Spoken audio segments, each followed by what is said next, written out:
नमस्कार, मी तन्वी हर्बल संचालिका डॉक्टर मेधा मेहेंदळे आणि माझ्याबरोबर आहेत छोटा तन्वी डायरेक्टर आणि ज्युनियर तन्वी डायरेक्टर अनुष्का धामण आणि एकदम छोटी ज्युनियर तन्वी डायरेक्टर जीवा प्रतीक पै. बरोबर. आता आज आपण 9 एप्रिलला काय आहे हे जाणून घेणार आहोत. काय बरं आहे 9 एप्रिलला? गुढीपाडवा. गुढीपाडवा आहे. आणि ह्या गुढीपाडव्याचं महत्व काय बरं? जेव्हा राम अयोध्याला रावणाला हरवून परत आलेले तेव्हा लोकांना खूप आनंद झाला म्हणून गुढी उभारली आणि आनंदोत्सव साजरा केला. बरोबर आहे. पण हे गुढी पाडवा म्हणजे आपलं नववर्ष पण असतं की नाही, म्हणून आपण गुढी उभारतो. आपल्या घराच्या बाहेर पडलं की प्रवेशद्वाराच्या उजव्या बाजूला थोडीशी झुकलेली अशी गुढी असते. आता गुढी म्हणजे काय असतं? एक बांबूची काठी असते आणि त्याच्यावर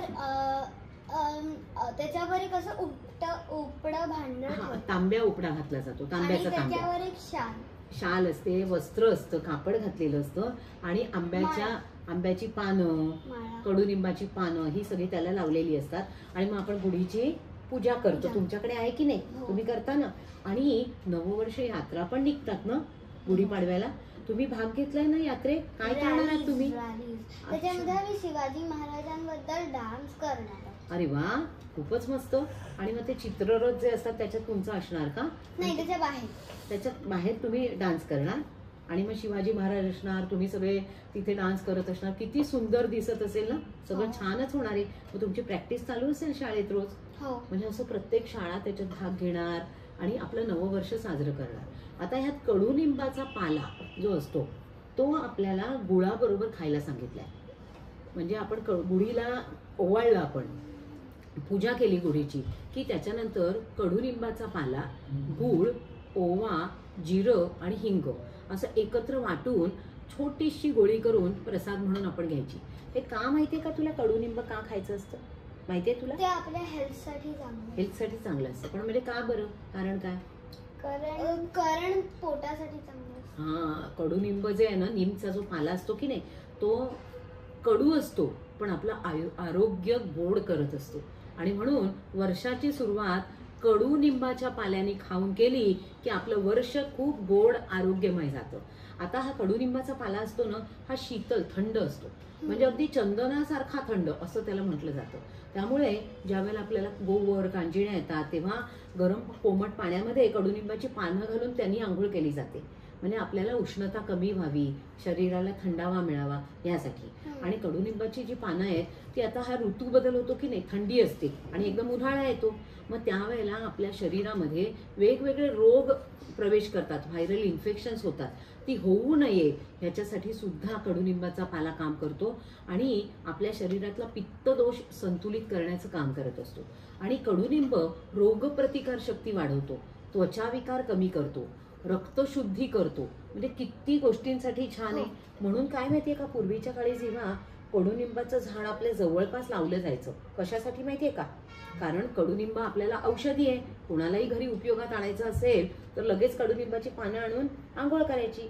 पण आता काय झालं, आपण ही झाडच लावत नाही. खरं तर आपण ही सगळी औषधी झाडं ही आपण लावायला पाहिजेत. वेल असतील तर ते आपल्या घरात लावायला पाहिजे. आहे तुमच्याकडे? अरे वा, वेल लावलेत ना तुम्ही, छान छान. मग तुम्हाला आवड आहे. आणि अनिशला तर बागकामाची खूपच आवड आहे, हो की नाही रे? काय काय लावलेस तू? गुलाब, गोकर्ण. अरे वा. आणि मग तू स्वतः त्याची काळजी घेतोस? पाणी, ॲलोवेरा पण लावले ना त्यांनी, आणि कढीपत्ता. अरे वा. म्हणजे हे बघ, कडुनिंब असो, प्रत्येक आपला वनौषधी जी आहे ना त्याची तुम्हाला माहिती असायला हवी. आणि ती माहिती कळली ना तर मग आपण साध्या गोष्टींसाठी आपण आजारी पडलो तर पटकन आजीबाईच्या बटव्यासारखं आपण हे वापरू शकतो आणि त्याचा आपल्या आरोग्यासाठी छान फायदा असतो. खरं तर कडुनिंबाची गोळी जी असते ना ही रोज घ्यायला पाहिजे 365 दिवस. पण आपण ते करू शकत नाही. आपण काही रोज एवढं घेत नाही. पण निदान त्या पाडव्याच्या दिवशी तरी गुढी उभारताना तो प्रसाद म्हणून नक्की घ्याल ना तुम्ही. आणि आता आज जीवा तू एक काहीतरी विचारणार आहेस ना, पझल्स? सांग बरं काय ते. एक असं कुठला गड आहे ज्याच्यावर आपण चढू नाही शकत? चढूच शकत नाही? कुठला बरं गड आहे सांगा बरं. येतंय तुला? सांग. कलिंगड. बघ किती सोपं आहे. पण जीवाचं ओढं बाकी छान असतं बरं का. कुठला असा गड आहे की जो आपण चढूच शकत नाही? अनिशनी त्याचं उत्तर दिलेलं आहे. आणि आता दुसऱ्याचं सांग बरं का. दुसरं काय कोड आहे? कुठलं गेट आहे पण ते उघडू नाही शकत. उघडूच शकत नाही आपण. कोलगेट. म्हणजे कसं मुलांच्या लक्षात कोड्यातनं राहत असतात गोष्टी बघा. आणि आता एक छोटंसं गाणं म्हणायचंय, तर तुम्ही कृष्णा नमस्कार म्हणणार आहात का? मग तिघांनी मिळून प्रार्थना म्हणा. आपण सगळ्यांनी मिळून म्हणूया. चला म्हण. कृष्णा नमस्कार भावे तुला, कृष्णा नमस्कार भावे तुला. म्हणनी सदा सन्मतीचा आम्हाला भरे, विद्याधनाच्या महासंचयाला, शरीरा मनाला महाशक्ती दे. कृष्णा नमस्कार भावे तुला, कृष्णा नमस्कार भावे तुला. मानसी सर्व कर्मांतरी, तुझ्या चिंतने ध्येय सिद्धी घडो. नसो यातनांचा जगी ताप गोडा, कृपेचा तुझ्या संग जीवा जडो.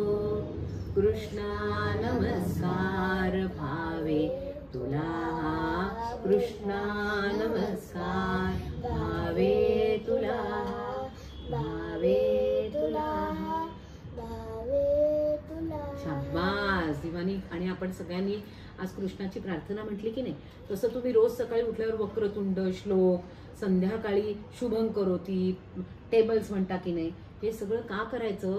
तर आपली वाणी शुद्ध व्हावी, उच्चार स्पष्ट व्हावे. आणि आता हा गुढीपाडवा आलाय, तर आपण सगळ्यांना गुढीपाडव्याच्या शुभेच्छा देऊया. हे नववर्ष खूप छान सुख समृद्धीचं जावो.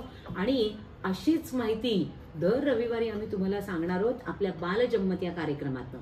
आणि बालजम्मतमध्ये तुम्हाला सुद्धा असं काही वेगळी माहिती, डान्स, परफॉर्मन्स करायचा असेल तर आपल्या 7045589981 या नंबरवर तुम्ही ते व्हिडिओ तुमचे जरूर पाठवा. म्हणजे आपण या कार्यक्रमात सुद्धा ते सहभागी करू. आपली संस्कृती, भारतीय परंपरा याची माहिती व्हावी म्हणून बघायला विसरू नका आपला सगळ्या मुलांचा कार्यक्रम तन्वी हर्बल्स बालजम्मत. नमस्कार.